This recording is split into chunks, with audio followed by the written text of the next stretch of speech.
lakukan adalah membuat hipotesis. Di sini mengatakan bahwa pencurian itu, hipotesisnya mengatakan bahwa pencurian tidak boleh lebih dari 5 kali sehari.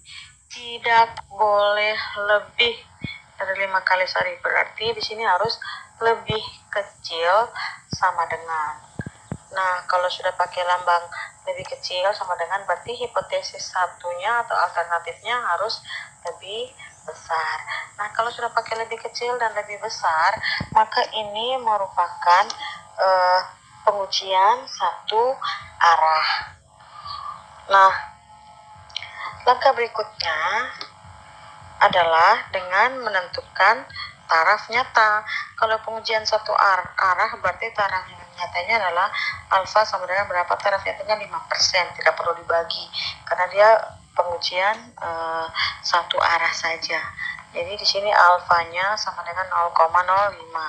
Maka probabilitasnya adalah 0,5 dikurang dengan 0,05 dapatnya 0,4500 ini itu sama dengan 1,65 di distribusi normalnya.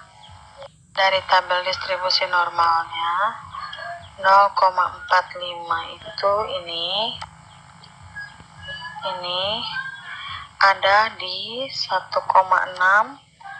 dan 0,5. Jadi probabilitasnya adalah 1,65. Langkah berikutnya melakukan nilai uji statistiknya Z, maka cari dulu standar errornya. Standar errornya adalah standar deviasi dibagi dengan akar N. Jadi standar deviasinya 4 dibagi dengan akar N. N-nya adalah 30 hari. Berarti 30 akar dari 30, maka dapatnya 0,73. Berikutnya yaitu nilai Z-nya, rata-ratanya 6 kali 6 kurang rata-rata populasinya itu kurang dari 5 ya, 5 ya. Mu-nya adalah 5 dibagi dengan 0,73, dapatnya adalah 1,4. Jadi nilai Z-nya adalah 1,4. Nah, berdasarkan tabel kurvanya untuk kurva distribusi normalnya, kurva normalnya itu 1,4 berada di daerah tidak menolak H0. Kondisi ini menunjukkan bahwa tidak cukup bukti untuk menolak H0, sehingga rata-rata pencurian memang di bawah 5 dan mencapai target perusahaan. Pengujian hipotesis proporsi sampel besar itu mempunyai proses yang sama dengan pengujian hipotesis rata-rata. Namun ada perbedaannya dalam rumus uji Z untuk proporsi, yaitu Z sama dengan bukan lagi rata-rata sampel dikurang dengan rata-rata populasi dibagi standar error, bukan lagi itu, tapi proporsi sampel dikurang dengan proporsi populasi dibagi dengan pembagian dari akar proporsi populasi kali 1 kurang proporsi populasi dibagi N. Jumlah usaha mikro, kecil, dan menengah atau UMKM di Indonesia itu sekitar 53,4 juta.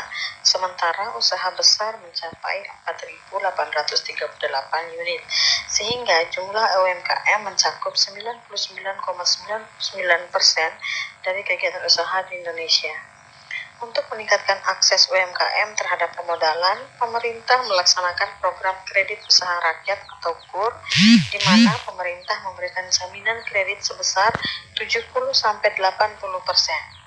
Dari 53,4 juta UMKM, 26,7% merupakan UMKM yang bergerak di sektor primer prioritas, yakni sektor pertanian secara luas mencakup pertanian, perikanan, peternakan, dan kehutanan atau yang disebut dengan sektor hulu. Dengan program KUR, tentu saja harapannya paling tidak 25% penerimaan KUR adalah UMKM dari sektor primer prioritas. Hasil penelitian oleh konsultan pada tahun 2013 terhadap 60 penerima KUR menunjukkan proporsi penerima KUR dari sektor primer prioritas sebanyak 22% dengan taras nyata 5%. Apakah harapan jumlah penerima KUR 25% dari sektor primer prioritas sudah terwujud? Langkah pertama yang kita lakukan adalah menentukan hipotesis. Hipotesis di sini kita dapatkan bahwa hipotesis 0 proporsi itu sama dengan 0,25. Kenapa? Karena di sini kita lihat bahwa dengan program KUR itu diharapkan paling tidak penerima KUR 25% adalah UMKM dari sektor primer prioritas. Jadi harapannya adalah penerimanya itu sebesar 25%. Sekali lagi di sini pakainya sama dengan, bukan lebih besar atau lebih kecil, karena memang diharapkan penerimanya 25% itu adalah UMKM dari sektor primer prioritas. Nah, langkah berikutnya adalah menentukan taraf nyata. Di sini kalau kita lihat sudah pakai lambang sama dengan, berarti itu merupakan pengujian dua arah. Oleh karena itu, untuk prioritasnya alfanya kita bagi dengan 2, dapatnya 0,025. Sehingga probabilitasnya 0,5 kurang 0,025 dapatnya 0,475. Dan berdasarkan distribusinya normalnya, maka probabilitasnya adalah 1,96. Nah, 1,96 ini sekali lagi ini merupakan nilai kritis dari Z, nilai kritis Z. Nah, langkah berikutnya adalah melakukan uji statistik, tapi sebelum itu kita akan melihat dari tabel apakah benar 1,96. Dari tabel ini 0,475 itu terletak di 1,9 dan 0,06. Berarti betul bahwa data ini probabilitasnya adalah 1,96. Langkah berikutnya adalah melakukan uji statistik. Uji statistiknya rumusnya tadi kita dapat ini ya teman-teman. Jadi kita tahu bahwa proporsi untuk sampel itu adalah 22%. Jadi ini proporsi sektor primernya 22% dan proporsi untuk populasinya itu 25%. N-nya itu adalah 60. Berikutnya kita interpolasikan ke rumus, berarti dapatnya 0,22 kurang 0,25 dibagi 0,5 dikali 1,0 kurang 0,25 bagi N-nya 60. Maka hasil yang kita peroleh adalah min 4,285. Langkah berikutnya adalah menentukan daerah keputusan dengan nilai kritis 1,96. Ya, jadi karena ini pengujian dua arah, jadi ada dua nilai kritis yaitu min 1,96 dan 1,96. Sedangkan min 4,285 ini berada di sebelah daerah penolakan H0. Jadi nilai uji Z ini bisa diambil kesimpulan bahwa letak nilai Z ini menunjukkan bahwa H0-nya ditolak. Dan kondisi ini terlihat bahwa terdapat cukup bukti untuk menolak H0, sehingga dapat disimpulkan bahwa penerimaan KUR sektor prioritas tidak sama dengan 25%. Menguji hipotesis selisih rata-rata dan proporsi sampel besar itu dimaksudkan untuk menetapkan apakah dua rata-rata hitung atau proporsi dua populasi itu sama atau tidak. Contohnya mau mengetahui apakah harga penawaran dua perusahaan sama ataukah tidak, ataupun nilai kinerja keuangan dua perusahaan itu sama atau tidak. Nah, untuk membedakan dua populasi, maka masing-masing populasi itu terdistribusi secara normal, atau apabila sampel sebagai cermin dari populasi dengan jumlah sampel lebih dari 30 biasanya mendekati distribusi normal. Nah, maka distribusi sampling dari distribusi rata-rata proporsi memiliki distribusi normal dan mempunyai standar deviasi. Jadi standar deviasi selisih dua populasi. Kemudian namun standar deviasi populasi itu harus diketahui, namun bisa saja nilai ini tidak diketahui apabila tidak dilakukan sensus. Nah, untuk menduga standar deviasi populasi, maka digunakan standar deviasi sampel sebagai nilai dugaan terbaiknya. Jadi, ini standar deviasi sampel. Kemudian, untuk nilai uji Z, statistik Z, itu dirumuskan seperti ini. Contoh soalnya, seorang investor ingin mengetahui apakah hasil investasi pada reksadana dan deposito itu perbankan sama. Nah, untuk keperluan tersebut, maka dipilih 65 perusahaan reksadana dan hasil rata-rata mencapai 10,82% untuk reksadana pendapatan tetap dengan standar deviasi 3,79%.